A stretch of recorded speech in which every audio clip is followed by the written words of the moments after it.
자, 주님의 이름으로 환영을 합니다. 3일 동안 잘 지내셨는지요? 오늘 저녁은 맛있게 드셨는지요? 오늘 이 밤 하나님 앞에 나오신 여러분들을 주님의 이름으로 다시 한번 환영을 합니다. 옆에 계신 분들 한번 인사하시죠. 고맙습니다.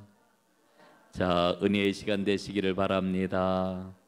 주님의 사랑이 가득하시기를 간절히 바라겠습니다. 여러분, 강단에 보니까 이제 성탄 장식이 되어 있지요. 사실은 이게 성탄 장식이라 이렇게 표현하는 것보다는 대림절 맞이라고 하는 게 외력으로 새해가 되는 대림절이 돌아오는 주일부터 시작이 됩니다. 그래서 성탄 장식을 이렇게 강단에 잘 해놨는데 아직 불이 좀 덜 들어온 것 같아요. 일부러 불을 안 킨 것 같습니다. 제가 이야기를 하지 않았는데 역시 센스가 있으십니다. 아직 대림절이 안 되었기 때문에 불을 안 켜놓은 것 같아요. 수고하신 우리 장권사님 수고 많으셨습니다. 감사합니다. 오늘 이렇게 아름다운 그런 강단 장식이 된 걸 보니까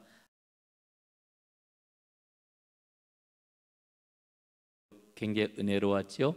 찬송가 16장 우리가 자주 부르는 찬양이 아닌데 이렇게 찬송을 들어보니 이렇게 좋은 찬송이 있었구나 이런 생각이 들지요. 자, 이제 오늘 여러분들과 함께 말씀을 통해서 은혜를 나누려고 합니다. 오늘 성경 본문은 우리 지금 절기하고는 좀 전혀 안 맞지요.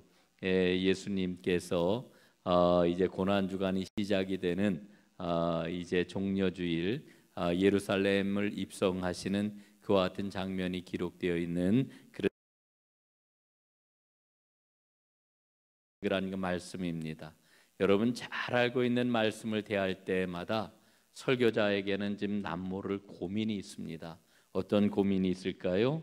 그 목사가 받는 고민은 이거 너무나도 잘 아는 말씀인데 이 말씀 지금까지 그 의미를 수도 없이 살펴보고 듣기도 하고 그리고 살펴보아 가지고 여기에서 이제 나눌 그런 그 이야기들은 이제 상당히 그런 이야기를 나누겠다 이런 생각들을 하고 있는데 지금까지 알고 있던 것하고는 조금 더 다른 특별한 의미를 좀 본문에서 발견할 수 있지 않을까, 그런 말씀을 좀 전해야 되지 않을까라고 하는 이런 고민이 있습니다. 남모를 그런 고민인데 여러분 사실은 기도하면서 본문을 다시 한번 보고 주님께서 정신 차려라 이렇게 말씀하시는 것을 들으면서 깨닫는 바가 있습니다. 그게 뭐냐면은 예로부터 전해 내려온 그 전통이 가득한 그 말씀의 해석 속에 사실은 길이 있구나라고 하는 것을 다시 한번 깨닫습니다. 여러분 우리 조상들이 늘 얘기했던 온거이지신이라고 하는 이 말 속에 정말 진리가 있구나라고 하는 그런 생각을 갖습니다. 옛 것을 우리가 익히고 그리고 그것에 비추어야만 새 것을 알 수 있다라고 하는 그런 이야기이겠지요. 자, 그래서 오늘 우리가 잘 알고 있는 말씀으로부터 해석으로부터 오늘 말씀을 좀 살펴보려고 합니다. 여러분 오늘 본문을 읽으면서 우리가 지금 어디에다가 중점을 두고 말씀을 봐야 될까요? 여러분 어떤 그러한 주제 혹은 어떤 단어에다가 여러분 초점을 맞추고 싶으십니까? 오늘 저는 여러분들에게 이렇게 말씀을 드리려고 합니다. 오늘 본문의 키워드는 왕이다라고 하는 이 키워드에다가 초점을 맞추고 오늘 말씀을 좀 살펴보려고 합니다. 여러분 한번 질문을 던져보지요. 예수님은 나의 왕이십니까? 정말 왕이십니까? 정말 우리는 모두 다 예수님이 나의 왕이다 이렇게 고백하면서 믿음의 길을 걸어가고 있습니다. 그러나 살펴보면은 예수님이 나에게 언제나 명령하시는 그대로 나는 살아가고 있는가? 또 나의 모든 것을 다 주님께 맡기고 때로는 주님이 말씀하시는 것이 이해하기 어려워도 그 말씀 앞에 순종을 하는 그와 같은 왕이신가? 라고 하는 질문을 던져보게 되는 거지요. 여러분 우리는 예수님이 나의 왕이다 이렇게 고백을 하지만 사실 믿음 생활을 하는 많은 부분에 있어서는 예수님을 왕으로 모시지를 않아요. 예수를 열심히 잘 믿는 것 같은데 예수님은 어떻게 생각을 합니까? 내가 원하는 일을 해결해 주시고 풀어주시고 나를 보호해 주시고 나를 도와주시는 그와 같은 분이라고 하는 생각을 나도 모르게 하면서 신앙생활할 때 굉장히 많지요. 하나님은 나를 도와주시는 분이야. 예수님은 나와 함께 하시는 분이야. 그 예수님은 나의 모든 것을 다 도와주셔. 여러분, 좋은 믿음 같지만은 그러나 가장 낮은 수준의 믿음이라고 이야기할 수 있어요. 이 믿음이 아니라고 하는 이야기가 아닙니다. 수요일 날 모든 것들을 뒤로하고 하나님 앞에 나오신 여러분들의 믿음을 볼 때 저는 아까 여러분들이 고백을 하신 대로 예수가 나의 왕입니까? 할 때 이 자리에 계신 분들이 전부 그렇습니다, 아멘입니다, 이렇게 그 고백을 했는데 정말 예수님은 나의 왕이셔야 되지요. 예수님은 나의 왕이셔야만 됩니다. 이게 바로 우리가 정말 믿음 생활을 잘하고 온전한 믿음의 길, 생명의 길을 걸어가고 있는 증거라고 이렇게 이야기를 할 수가 있는 것이지요. 여러분, 예수님께서 예루살렘 성에 입성을 하시는데 입성하시는 예수님은 오늘 우리에게 진정한 왕이 뭐냐라고 하는 것을 질문을 던지고 계십니다. 자, 여러분, 예수님이 이제 마침내 예루살렘에 도착을 하십니다. 여러분, 지금까지 우리가 어떤 그런 그 말씀들을 살펴보았습니까? 예루살렘으로 가시는 길, 지금까지는 예수님이 가이사랴 빌립보로부터 출발을 해가지고 예루살렘까지 오시는 그 노정의 일들을 살펴보았는데 제 성경은 굉장히 좋은 성경이라 지금 어떻게 단락을 지금 나눠놨느냐 하면은 예루살렘에서의 대결들 괄호하고 11장 12장 이렇게 아주 큰 제목들까지 잘 적혀 있는 그런 그 성경이에요. 여러분들 성경은 어떤지 모르겠습니다. 요새는 아주 성경이 여러모로 도움을 많이 주는 그런 그 성경들이 있는데 여러분, 지금 이제 마침내 예수님이 목적지인 예루살렘에 당도하셨단 말이죠. 예수님이 이 땅에 왜 오셨을까요? 베들레헴 마구간에 왜 태어나셨을까요? 이제 얼마 안 있으면 성탄절이 다가오는데 예수님이 성육신, 이제 인간의 몸을 입고 이 땅에 인간이 되셔서 오셨는데 인간이 이 땅에 왜 오셨습니까? 예수님이 오신 이유는 예루살렘에 입성하시려고, 예루살렘에 당도하시려고 이 땅에 오신 겁니다. 예루살렘에 오셔서 예수님이 그럼 뭘 하실까요? 고난받고 십자가에 달려 죽으시는 거지요. 그 일을 위하여 예수님이 이 땅에 오셨습니다. 예루살렘은 우리가 흔히 이렇게 이야기할 수 있어요. 하나님의 도성이라고 이야기할 수가 있습니다. 그러나 이 도시는 하나님께서 보내신 틀림없는 하나님의 도성인데 이 도시는 하나님께서 보내신 선지자들을 끊임없이 죽이는 이와 같은 도시였습니다. 한번 말씀을 볼까요? 예수님이 이렇게 말씀하셔요. 마태복음 23장 37절입니다. 예루살렘아 예루살렘아 선지자들을 죽이고 내게 파송된 자들을 돌로 치는 자여, 암탉이 그 새끼를 날개 아래에 모음같이 내가 네 자녀를 모으려 한 일이 몇 번이더냐. 그러나 너희가 원하지 아니하였도다. 예수님이 이렇게 예루살렘을 보시고 한탄하시죠. 이게 이제 그 고난 주간에 있었던 그러한 그 일들인데 이 말씀은 마태복음과 누가복음에는 기록이 되어 있습니다만은 마가복음엔 빠져 있어요. 이 말씀을 통해 우리가 무엇을 발견합니까? 이 예루살렘에서, 이 예루살렘의 하나님의 도성인데 이 예루살렘에서 하나님께서 보내신 선지자들이 수도 없이 피를 흘리며 죽었구나 라고 하는 것을 우리가 발견을 합니다. 여러분, 예수님께서는요 이렇듯 선지자를 죽이는 하나님의 도시 안으로 죽임 당하실 것을 알고 죽임 당하시려고 예루살렘에 들어오셨다라고 하는 겁니다.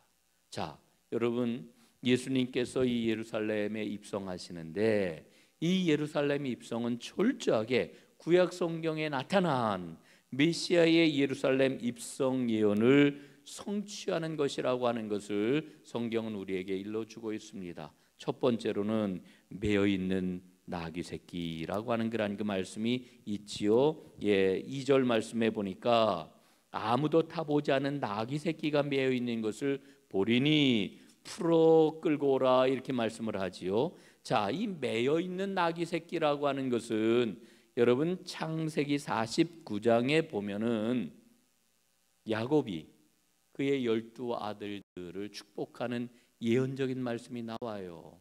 그 말씀인데 유다 지파를 축복하는 그런 그 말씀 중에 이런 말씀이 나옵니다. 창세기 49장 11절.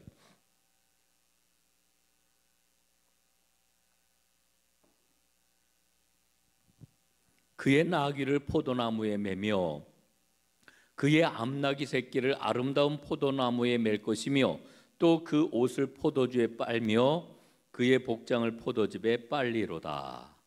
10절에는 이 유다가 아주 큰 지파가 되어가지고 그를 통하여서 이스라엘의 다스리는 자가 나와 그 규를 가지고 위엄과 존귀로 이제 이 하나님의 일을 감당할 것임을 일러주고, 그 다음 11절에 보면은 바로 그의 나귀를 포도나무에 매며 그의 암나귀 새끼를 아름다운 포도나무에 맬 것이다 라고 하는 말씀을 통해 가지고 유다의 후손인 메시아가 어떠한 일을 하게 될 것인지를 일러주는 그런 그 대목이 나오는데, 바로 오늘 성경에 나와 있는 이 나귀 새끼, 매여 있는 그런 그 나귀 새끼는 이 창세기 49장에 있는 이 말씀이 이루어지고 있는 그런 그 말씀이라고 하는 것을 우리가 깨닫게 되는 겁니다. 두 번째, 이제 그 나귀를 타고 예수님이 예루살렘 성에 들어오시게 되는데, 이것은 스가랴 선지자의 예언의 말씀이 성취가 되고 있는 거지요.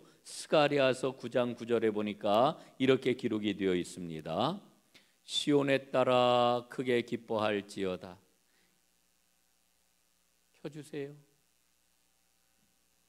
요 앞에만 나갔구나. 여러분들은 보이시죠? 예, 우리 한번 함께 읽어보겠습니다. 시작. 시온에 따라 크게 기뻐할지어다. 예루살렘에 따라 즐거이 부를지어다.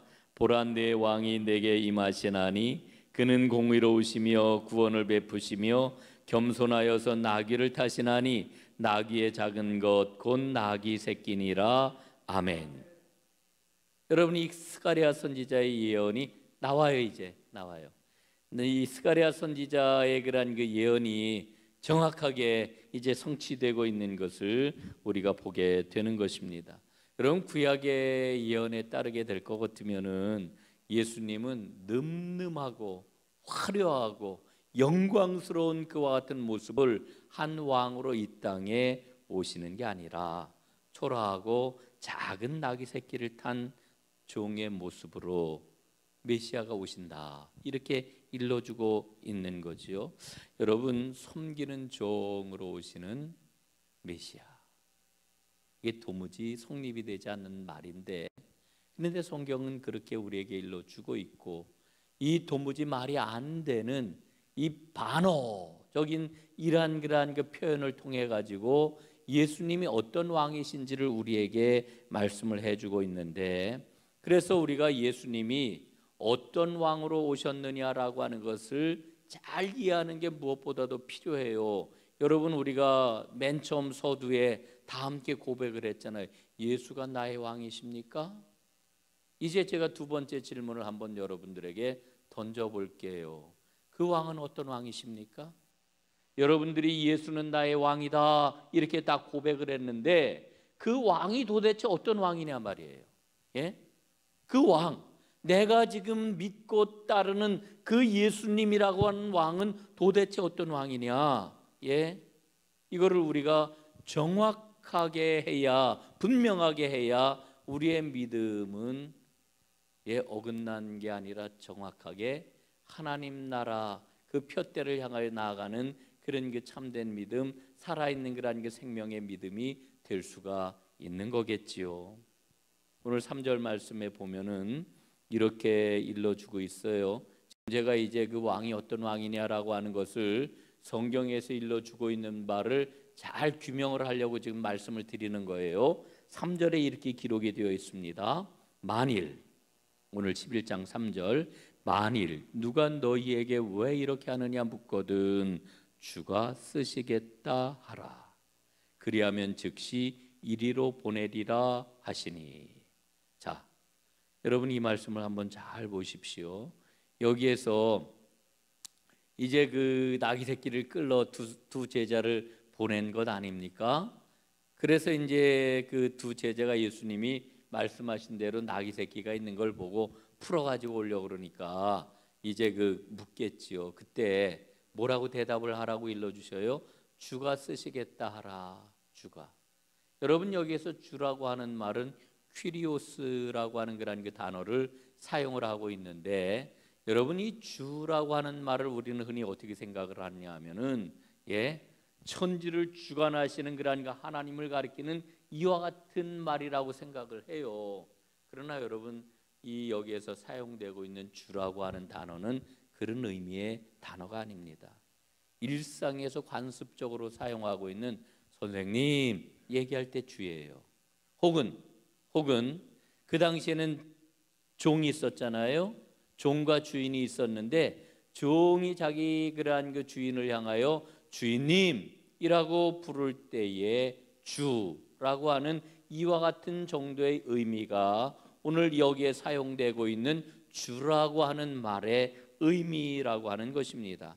그러니까 예수님이 타신 그 나귀 새끼는 만물 위에 주권을 행사하시는 예수님의 권위를 가지고 모든 게 예비되어 가지고 그걸 다 끌고 온 그와 같은 나귀가 아니었다라고 하는 겁니다.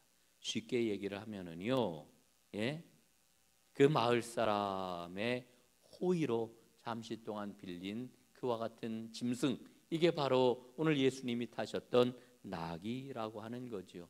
이 말씀을 제가 왜 드릴까요? 이 사실을 명확하게 봄으로 인해 가지고 예수님은 정말 겸손하신 이와 같은 분으로 이 땅에 오셨구나라고 하는 것을 더욱더 강조해서 우리가 볼 수 있게 되는 것입니다. 그 다음에 즉시 그리하면 즉시 이리로 보내리라 이렇게 이제 말씀이 나와 있는데, 이 말씀이 그 신약 학자들은 이렇게 주석을 해요. 이 말씀은 불완전한 그런 그 번역이다. 그 중간에 그 영어로다 표현을 하면은 again, 다시라고 하는 말이 빠졌다. 우리 한글 성경에 빠졌다는 거예요. 그래서 그 원어 성경대로 보면 이런 의미라고 하는 겁니다. 그리하면 즉시 이리로 보내리라 하는 이 말씀의 의미는 쓰시고 나면은 지체 없이 이리로 다시 돌려보내실 것이다 라고 하는 의미가 바로 이 하반절의 의미라고 하는 것이지요. 여러분, 그러니까 예수님께서는 이 나귀를 빌려 쓰시고 이 나귀를 즉각적으로 돌려보내 주실 것이라고 이렇게 말씀하시고 그 나귀를 빌려가지고 쓰셨다라고 하는 게 본문의 정확한 의미다라고 하는 거예요. 여러분, 이렇게 본문의 의미를 우리가 보다 더 명확하게 살펴보게 되면은 예수님이 나귀 새끼를 타신 것도 외형적으로만 보아도 이거는 정말 위풍당당한 모습이 아닌데, 그 모든 되어진 그런 그 과정을 보게 되면은 예수님께서 그 나귀를 빌려 가지고서 타고 들어오셨구나라고 하는 예수님의 보잘것없는 그 모습을 통해 우리는 예수님의 겸손함을 다시 한 번 더 깊이 발견하게 되는 거지요. 자, 오늘 또 한 가지 말씀드릴 게 있어요. 마가복음에서 강조하고 있는 바가 있습니다. 나귀를 타고 입성하시는 예수님을 환영하는 이 호산나 호산나 찬양하는 무리들은 누구일까? 이 사람들은 누구일까요? 누구예요? 우리는 이 사람들은 예루살렘 거민들이다, 예루살렘 성의 백성들이다 이렇게 생각을 하지요. 그러나 여러분,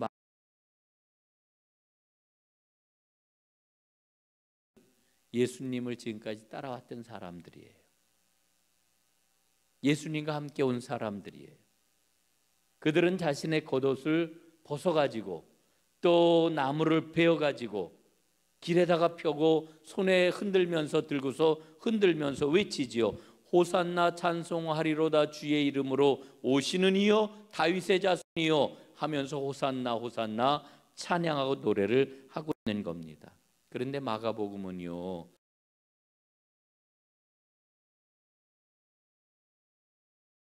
예루살렘 거민들의 이야기가 기록되어 있지 않아요. 예루살렘 사람들은 동조하지 않고 호응하지 않아요. 반응하지 않아요. 여러분, 이 마가복음이 강조하는 것 조금 이따 이제 제가 말씀을 좀 드리도록 하고요. 우리가 흔히 알고 있는 그 예수님이 이렇게 예루살렘 성에 들어오실 때에 열렬히 예루살렘 백성들이 예루살렘 성 그 거민들이 환영을 한 그런 그 보도는 요한복음에 나옵니다. 요한복음은 그 사실을 강조해요. 그 사실을 예루살렘 주민들이 예수님을 열렬하게 환영했다라고 하는 것,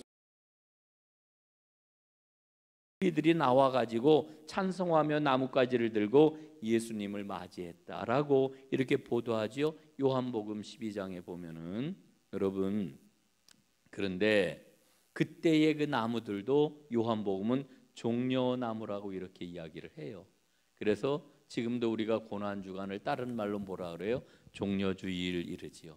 종려나무 가지를 꺾어가지고 예수님을 환영하고 막 예수님을 그냥 맞았고 이래서 이제 종려주일이라고 이렇게 이야기를 합니다. 그러나 요한복음과는 달리 마가복음은 시종일관 아주 분명하게 강조하기를 예수님의 초라한 입성에 이제 그 초점을 맞추고 있는 것을 우리는 봅니다. 오히려 마가복음은 예수님을 죽이려고 하는 대적자들의 그 날카로운 그런 그 반대의 모습들을 더 분명하게 그려주고 있는 것을 우리는 보게 되지요. 여러분, 왜 그럴까요? 왜 그럴까? 여러분, 오늘 말씀을 보게 되면은 11절에 예수께서 예루살렘에 이르러 성전에 들어가서 모든 것을 둘러보시고 때가 이미 저물매 12 제자를 데리시고 베다니에 나가시니라 이랬어요. 베다니로 나가셨다. 이거는 이제 그 순환주간에 이 고난주간에 계속해서 나타나는 예수님이 잡히시기 전까지 계속해서 나타나는 그런 그 패턴이거든요. 예수님이 예루살렘에서 주무시질 않고 나가셔요. 베다니로 나가셔요. 여러분, 왜 그럴까요? 낮에는 수많은 사람들이 성전에 모여들고 수많은 사람들이 예수님을 주목을 하고 있기 때문에 그 대제사장이나 서기관들이나 예수님을 적대하는 그런 그 사람들이 예수님을 해코지를 못해요. 예수님을 체포하지 못해요. 예수님께 어떤 그런 그 위협을 가하지를 못해요. 왜? 백성들의 눈이 무서웠기 때문에. 그래서 밤을 노리고 있는 거고, 그래서 예수님이 있는 곳과 예수님이 누구인지 이렇게 정확하게 지적을 해줄 수 있는 그런 그 사람을 찾았던 거고, 그래서 거기에 접선된 사람이 누구예요? 가룟 유다 아닙니까? 자, 예수님은 이와 같은 상황을 너무나도 잘 알고 계셨기 때문에 여러분, 예루살렘 성에 머물지를 아니하시고 밤중에는 어디로 가요? 성 밖으로 다 나가셨다라고 하는 그런 그 이야기지요. 예수님의 거처를 숨기기 위해서. 이게 이제 11절에 그러한 그 말씀입니다. 자, 이제 다시 그 본론적인 그런 그 이야기로 한번 돌아와 보겠습니다. 예수님의 제자들은 마가복음 8장에서부터 분명하게 보여주고 있는 게 있어요. 예수님의 제자들은 예수님을 진정한 왕이시라고 생각을 했어요. 여기서 제가 말하는 진정한 왕은 바른 믿음의 관점에서 보는 진정한 왕이 아니라, 예수님의 제자들은 예수님은 유대인들이 지금까지 기다려왔던 그 정당한 왕권을 차지할 메시아, 다윗의 왕국을 이룰 눈에 보이는 정치적인 권력을 가지고 이 땅의 왕국을 이루어낼 그와 같은 왕으로다 제자들은 예수님을 바라보고 예수님을 기대하고 예수님을 지금까지 따라왔다라고 라고 하는 겁니다. 그들은 생각을 합니다. 예수님이 예루살렘에 입성하시는 것은 왕으로 추앙받기 위해서 예루살렘으로 들어가시는 것이다, 이렇게 생각을 했어요. 예? 그리고 예수님께서 예루살렘 성에 입성하시는 것은 바로 왕으로 영접을 받는 그와 같은 순간이라고 생각을 했던 거지요.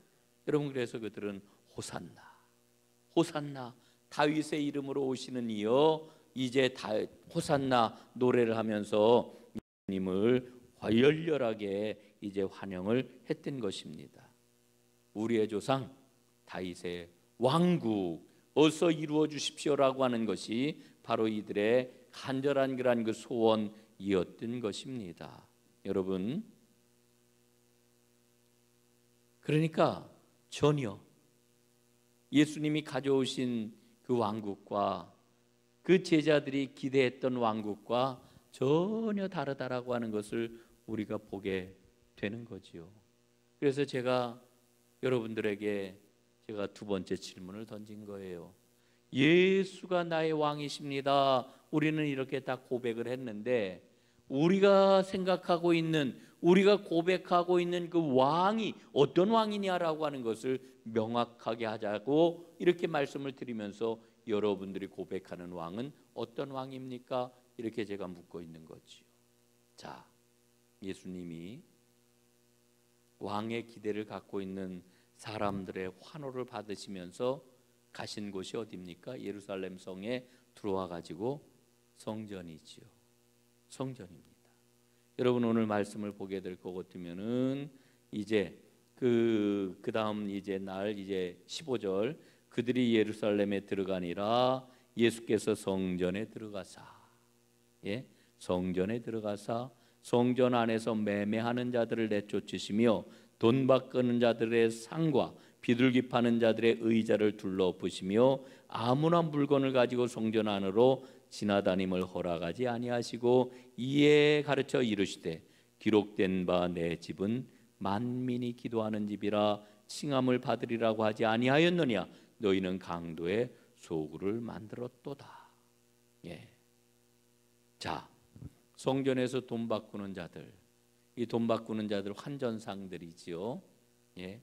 여러분, 외국에 나가기 위해서는 우리가 달러도 바꾸고 유로도 바꾸고 뭐 하여간 뭐 중국을 가면 위안화도 바꾸고 뭐 하여간 환전하잖아요. 환전. 예. 그런데 여러분, 그 유대인들이 얼마만큼 정결 예식을 중요하게 생각을 했든지 하나님의 성전에서는 세상 돈을 사용할 수 없다고 생각을 했어요. 하나님께 헌금하는 돈은 세상 돈을 헌금해서는 안 된다고 생각을 했어요. 그래서 성전에서만 쓰는 돈을 만들어 가지고 세상 돈을 가지고 오면은 하나님께 헌금하기 위해서는 어떻게 했어요? 환전을 했단 말이에요. 환전. 이게 돈 바꾸는 자들이에요. 돈 바꾸는 자들.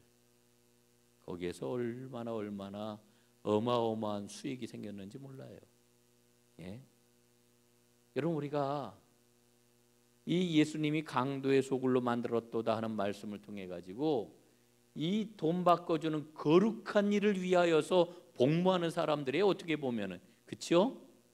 이게 얼마나 엄청난 그런 그 이익이 이 안에 이게 카르텔로 형성이 돼 가지고 움직였을까? 예수님이 그 이익의 중심부를 지금 치신 거예요. 예? 이게 어마어마한 사건입니다. 세상이 정말 뒤집어지는 이와 같은 사건인 거지요. 예수님이 그런 모습을 보고 이 대제사장과 당시의 종교의 지도자들이 이거 예수를 그냥 둬서는 안 되겠구나, 정말 확실하게 죽여 없애야 되겠다라고 하는 이와 같은 그러한 결정을 하고 실제로 막 움직이잖아요. 가룟 유다가 거기 동조하고 이제 거기 넘어간 것 아니겠습니까? 그리고 우리가 다 잘 알고 있는 것처럼 자기들이 이렇게 정말 죽이고 싶어도 예수님을 죽일 권세가 없단 말이에요. 그 권력이 없어요. 그러니까 빌라도에게 압력을 넣어가지고 부당하게 빌라도의 손에 의하여서 로마 당국의 손을 빌려가지고 예수님을 십자가에 못 죽였던 거지요. 자, 여러분 예수님 말씀하시는 걸 잘 들어야 됩니다. 내 집은 만민이 기도하는 집이라 칭함을 받으리라 하지 아니하였느냐? 너희는 강도의 소굴을 만들었도다. 여러분 오늘 여기에서 보아야 할 게 있는데, 예수님께서 지금 성전 정화를 하고 계시는데, 이 성전 정화는 단순하게 성전을 깨끗하게 하시는 게 아니에요. 그 의미를 뛰어넘어요. 이건 무슨 얘기냐? 성전 예배, 성전 종교 끝났다 말씀하시는 거예요. 예수님의 성전 정화는 성전 예배는 종식되었다, 성전 종교는 끝났다, 이거를 지금 예수님이 선언하시는 거예요. 그리고 성전의 무너짐, 그 파괴가 멀지 않았다라고 하는 것을 알려주시는 표징이기도 한 것이지요. 여러분, 성전을 강도의 소굴로 만든 사람들, 그리고 강도의 소굴이 된 성전, 더 이상 하나님 나라를 성취하는 영광스러운 장소가 되지 못한다라고 하는 것을 예수님 말씀을 하시는 거예요. 예, 여러분, 그렇기 때문에 이 옛 성전에서부터 새로운 성전이 생길 것입니다. 그 성전은 어떤 성전일까요?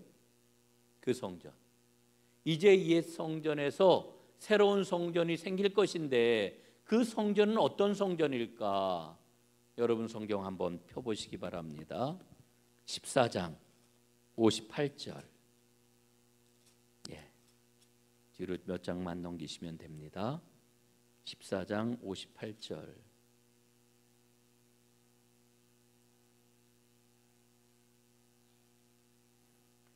우리가 그의 말을 들으니 손으로 지은 이 성전을 내가 헐고 손으로 짓지 아니한 다른 성전을 사흘 동안에 지으리라 하더라 하되. 예. 자, 이게 예수님이 하셨던 그런 말씀이에요. 예수님께서 사흘 만에 내가 성전을 지으리라 그러셨잖아요. 이 마태복음엔 보다 분명하게 나오는데, 마가복음에서는 조금 좀 말씀이 불명확합니다. 예. 그런데 하여간 중요한 것은 예수님이 말씀을 하시기를 손으로 지은 이 성전을 내가 헐고 손으로 짓지 아니한 새로운 성전을 사흘 만에 지을 것이다 말씀을 하셔요. 여러분, 그게 바로 어떤 성전입니까? 예수님이 자신의 육체를 바쳐 그 육체가 죽음 가운데서 다시 부활함으로 말미암아 지어질 새로운 성전을 말씀을 해주고 있는 것이지요. 예, 새 성전.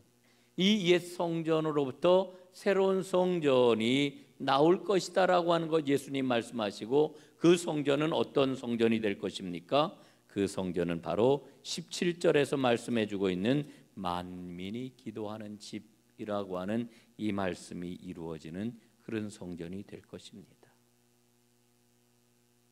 여러분, 이게 오늘 말씀을 통해서 우리에게 주시는 그러한 그 귀한 교훈이 있지요. 그런데 마지막으로 한 가지 꼭 기억해야 될 게 있습니다. 이 하나님의 성전, 새로 지으시는 성전, 그리고 그 성전은 만민이 기도하는 이와 같은 집이 될 것인데, 거기에 꼭 필요한 게 뭐냐? 믿음이라고 하는 거죠. 믿음. 여러분 오늘 함께 읽지는 않았습니다만은 22절에 보니까 뭐라고 일러주셔요? 예수께서 그들에게 대답하여 이르시되 하나님을 믿으라. 하나님을 믿으라. 의심하지 않고 믿음을 가지고 드리는 기도, 바로 그대로 된다. 예수님이 일러주시는 거죠. 여러분, 그 무화과 나무가 말라버린 이 사건을 통해 가지고 예수님께서 주시는 그러한 그 말씀이 어떤 말씀이냐면 23절 말씀이에요. 예, 내가 진실로 너희에게 이르노니 누구든지 이 산더러 들리어 바다에 던져지라 하며 그 말하는 것이 이루어질 줄 믿고 마음에 의심하지 아니하면 그대로 되리라. 예? 여러분, 이 말씀은 이런 의미가 있는 거예요. 이 산더러 들리어 바다에 던져지라. 예? 하나님 나라가 우리에게 주어졌는데 그 나라가 나에게 다가오는 것을, 혹은 그 나라를 내가 살아가는 것을, 혹은 그 나라를 누리는 것을 가로막는 장애물을 예수님은 지금 뭐라고 표현하고 있느냐 하면 이 산이라고 표현하고 계세요. 이 산이 뭐냐? 우리 예수님께서 가져온 그 하나님의 나라, 그리고 그 나라의 그 왕으로 예수님을 모시고 살아가는 축복을 우리에게 주셨는데, 그걸 가로막는 장애물이 뭐냐? 그게 바로 산이라고 예수님은 표현을 하고 계시는 거예요. 산이다, 산이다. 예? 여러분, 이 장애물, 이 산을 우리가 어떻게 이겨낼 수 있을까? 진정한 믿음을 가지고 하나님 앞에 기도할 때 이 장애물을 우리는 이겨낼 수가 있다라고 하는 거지요. 그래서 이 눈앞에 어떤 큰 장애물이 있다 할지라도 예수님을 자신의 왕으로 모시는 사람은 큰 믿음을 가진 사람, 그리고 예수님께서 지어가시는 새로운 성전을 예수님을 왕으로 모시고 함께 지어가는 축복을 누리는 사람이라고 이렇게 이야기할 수 있는 거지요. 여러분, 예수님이 지으실 그 성전, 예수님이 성전을 통해 가지고 우리에게 보여주시는 하나님의 나라, 이게 바로 왕이신 예수님이 우리에게 가져오신 진정한 왕권이라고 하는 거 우리가 꼭 기억하고, 여러분, 예수님이 진정 나의 왕이신지, 혹시라도 우리는 주님 앞에 주님께서 주신 복음이 아니라 내가 복음을 가지고 내가 생각하는 다른 엉뚱한 모습을 가지고 주 예수님은 나의 왕이십니다 이러면서 지금 혹시 걸어가고 있는 것은 아닌지 우리 자신을 잘 돌아보고 진정으로 예수님을 왕으로 모시고 그 나라를 온전히 누리면서 우리 주님께서 새롭게 지으시는 그 성전에 참여하는 진정한 하나님의 사람들이 다 되시기를 주님의 이름으로 축원합니다. 기도하겠습니다. 하나님 아버지, 고맙습니다. 오늘 예수님이 왕으로 예루살렘 성에 입성하시는 이와 같이 가슴 뛰는 놀라운 장면을 함께 살펴보고 은혜를 나누었습니다.